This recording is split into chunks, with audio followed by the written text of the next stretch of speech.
Hey y'all, this is Nick Smiley with the South Atlantic Fishery Management Council's Citizen Science Program, and this video will demonstrate how to log in and start an entry in the SAFMC Release project. To get started, download the SciFish app and select the icon on your smartphone.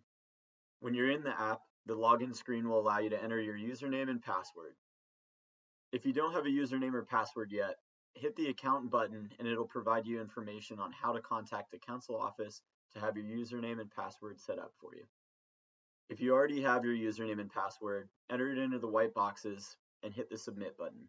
If you have forgotten your password, click on the forgot your password button and it will take you to the ACCSP website to reset your password.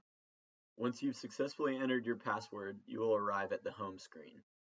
On the home screen, you can start an entry for a release shallow water grouper or red snapper one of three ways. The first, to start an entry by taking a picture of a fish, select the camera icon and snap a photo. The second, to upload an existing photo from your phone's gallery, press the gallery button. The third, to manually enter information without a photo, select the keyboard button. And we'll talk about the fourth, no release button in a later video. While we encourage releasing your fish as soon as possible, capturing a photo of your fish is helpful in ensuring accurate data like length or species.